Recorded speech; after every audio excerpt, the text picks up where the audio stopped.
Hi folks, it's Scotch Bob here again for another tying for you. And this is an old traditional tying, but with a slight variant on it that I used under the bung to great effect in Ogden. And I tie them in 10s, 12s and 14s. And this is a 12, it's a B160, Kamasa B160. And what we're going to be tying is one of my old favourites is a pheasant tail nymph. But it's a pheasant tail nymph with a slight difference in proportion and thickness, etc. And it's easy to tie. It's not a hard fly to tie. So let's get started. I've got a B160 in the vise, brown thread, 140 denier, and a small, fine silver head that is a must. It seems to work better with that. And I'm taking a bit of cock pheasant centre tail off, and I'm going to offer it up to the tail of the hook there, and just tie it in a couple of grips. Make sure you're back far enough. That's it. And then we need to tie a nice bit of this is kind of goldy coloured wire, but no really awfully gold. It's more leaning towards the kind of silvery gold colour. And I don't think the wire makes a big difference, but in regards to colour-wise, gold or silver, one of them are working with big. Fold back your pheasant tail, because you want it to, when you start to offer it up, you want it to start right at the back of the hook. So just roll it up to the front, and then where you've tied it in, use that as the body.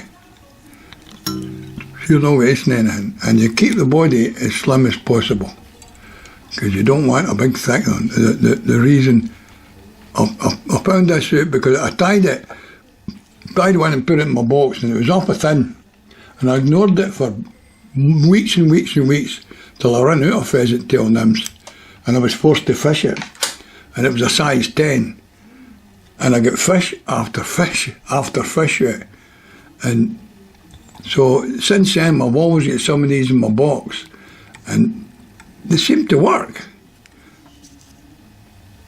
and they're so easy to tie. And that's the main thing in my channel, is I want you all to have a go at these flies, because they're not hard to tie. I'm not a great fly tyer. I tie because I like to have things that I like and style of flies that I like, know that somebody else is tying.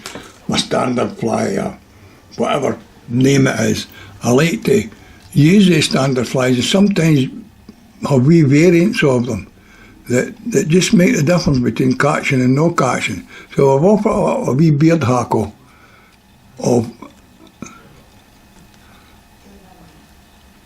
pheasant tail, cock pheasant again. You can see it, just a wee beard hackle there. That's all you need.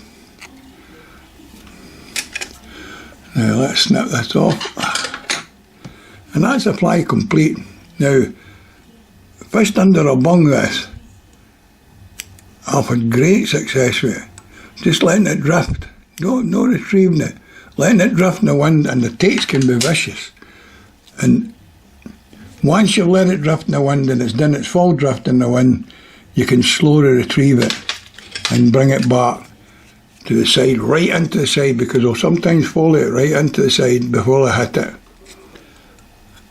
And I use it sometimes to fish that you can see are visibly nymphing, but you can't really see what they're taking because there's not a lot in the water. I use that a lot to that fish with a floating fly in the tail, and this at 10 inches in a dropper with a washing line rig style, and it seems to work. So give it a go anyway, folks, and see how you go on with it. And at least get it into your box, because it does work. And I hope you enjoyed that. And again, thanks for watching.